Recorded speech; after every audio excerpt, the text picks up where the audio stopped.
In today's tutorial, let's learn how to do a crochet baby blanket, and this is the gap space baby blanket. Let's begin right after this.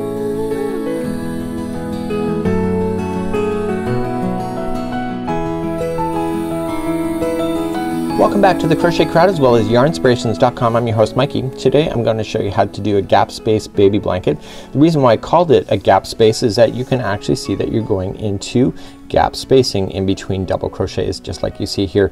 This is a very easy project to be able to work up. You're going to need 4 balls of the Bernat blanket yarn to do the main color, and then you're just going to need a partial of another color in order to do the border if you wish to do the border. You can get away without doing a border. That's completely up to you. You're going to need a 10mm size end crochet hook today, and let me tell you a little bit more about the yarn that we're about to use. So here are 2 brands of yarn. One's called Bernat Blanket, the other one's called Bernat Baby Blanket. What is the difference between the two? The only difference is marketing.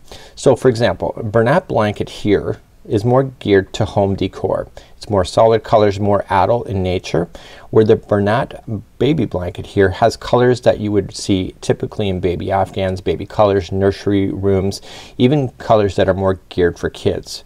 So you can actually mix and match. What you will know and what you should know is that there's no 2 colors the same. So for example, the Bernat blanket, there's no colors that are in this line that are also in this line. So you can look in between the 2 and actually kind of mix and match. So if you're looking for a vintage white, you'll look for this one. You're looking for pure white, you're gonna look for this one. So you just mix and match, and it's a lot more easy. You can do anything that you want to with these particular tutorials that I'm about to teach you today, and it's just a lot of fun. So let's begin. We're going to create a slip knot, and there are slower tutorials available here if you wish to do this, and we are going to just put it on our N size 10mm crochet hook today. So when we're doing this pattern, we can keep them in sets of 2. So you just go 1 2 1 2 1 2 in order to get to the size that you want.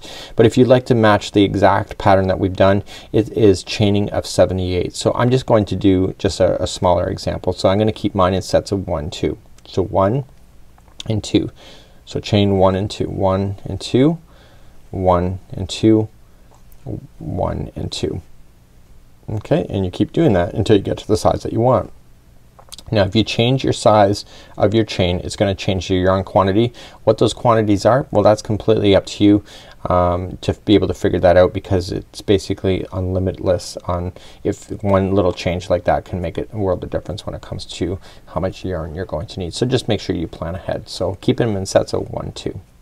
So we're going to start off with, and all of the stitches kind of nest into each other, but we need to create that nest before the other one can do it. So we want to count back from the fourth chain. So 1, so just look at it. So 1 2 3 and 4. Turn it over and get the back loop only, the back hump, and just double crochet 2 times into the same chain. So 1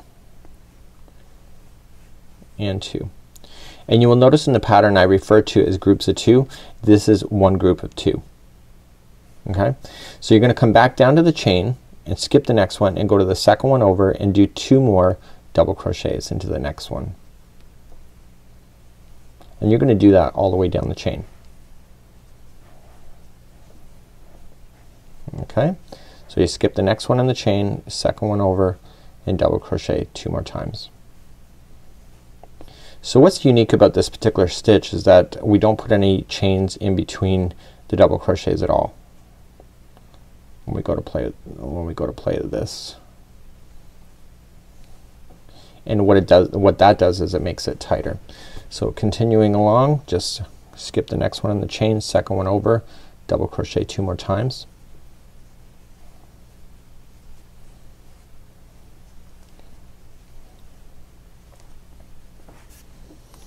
Okay, and skip the next one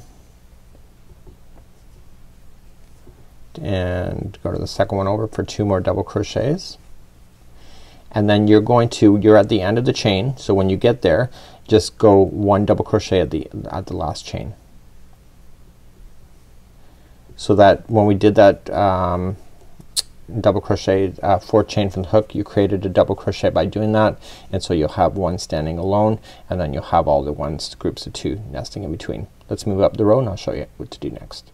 So let's turn our work. The hard work is actually now done. It's actually completely all done.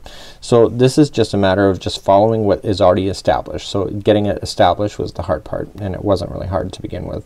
So we're gonna chain 4 to start. So we're gonna chain 3 to start. 1, 2, 3. So chaining 3, and then you're going to just look at the next group of 2 and go right in between the space. Okay, it's not a stitch, it's just a space between them, and you're going to double crochet twice into that same space. Okay, so it makes it sink down a little bit more, and it makes the stitches nestle closer together by doing so. So now once you have that done, you come to the next group of 2 and go right in between for a double crochet. Use your fingers to kind of split those apart, and when you get that one done, again just move down, next group of 2, slam in 2 more double crochets.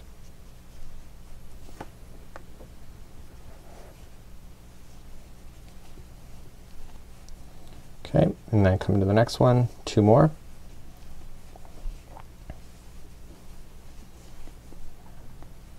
Okay, so we still have these 2 here, and we still have an outside one, so we're putting in 2 into that last group of 2, and we got to remember to put in 1 double crochet into the top of the next turning chain that you had.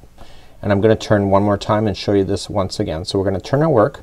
So you'll notice that all the stitches when you're nesting like this will all line up to each other, so they're not bouncing back and forth. So every row is exactly what you just learned for the entire project, and you were gonna blast through 8 balls of the main color in order to do it, and then you're going to put on your border.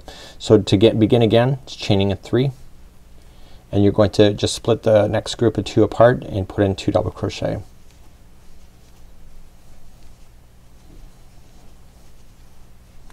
Okay, next group of 2, slam it right in between.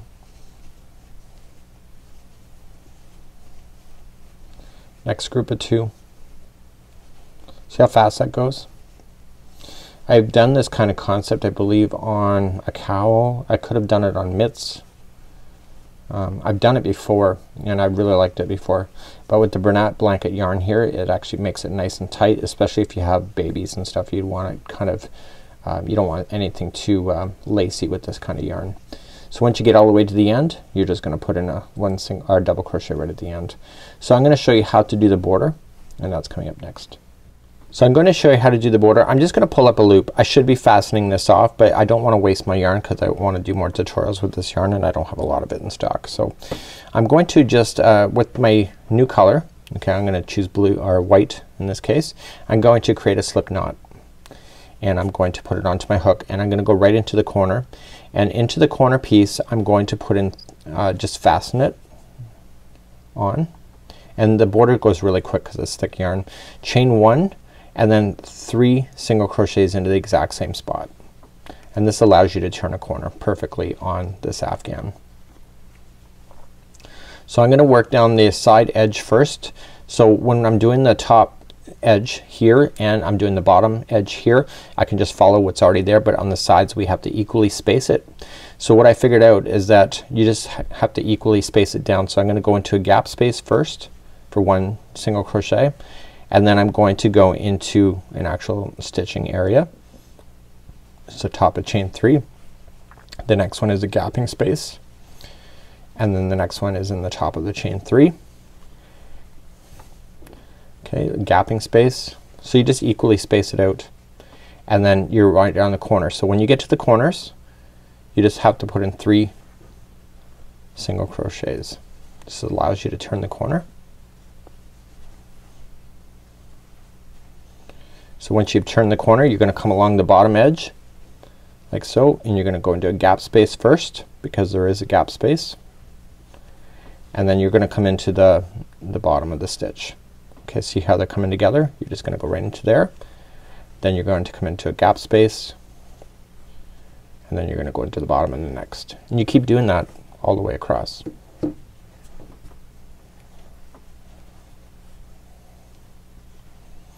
Now you see me a little bit struggling with my yarn on camera, and the only reason for it is that I've already filmed something earlier and I never wound it back to a ball, so it's kind of getting a little tangled on me. So it's not the yarn, it's me. It's the operator.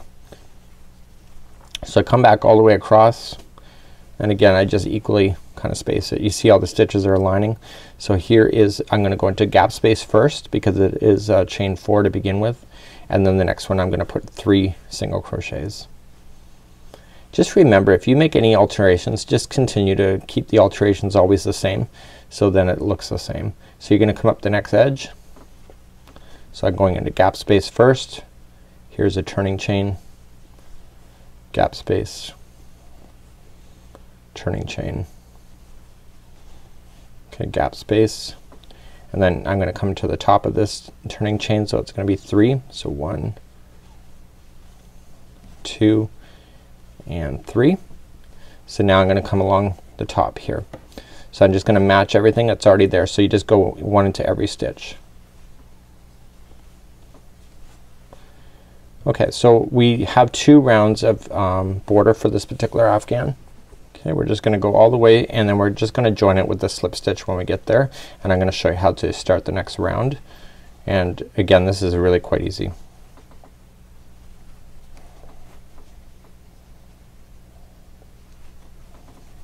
Okay, I'm making sure I'm getting into every stitch.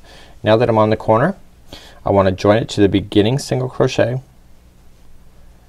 I want to chain 1 first, 1 single crochet into the first one, and every time you're in the group of 3, the middle one of the 3 needs to get 3 more single crochets to equally turn the corner.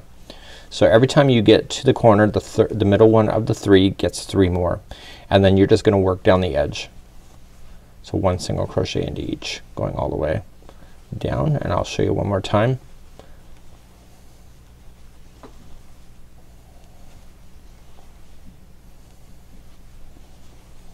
Okay, so here is the group of 3. So here's the middle one, which is next, and I'm gonna put in 3 single crochets there, and then continue to move along. And then when I get all the way around, all I'm just gonna do is just slip stitch it to the beginning one, fasten off, and then enjoy my new afghan. So that's how you do this very simple gap space baby blanket. It's really easy to do, a lot of fun too. I like changing the colors, just to kind of make it really nice. The borders really do make this thing pop. So until next time, I'm Mikey on behalf of Yarn Inspirations as well as the crochetcrowd.com. See you. Bye bye.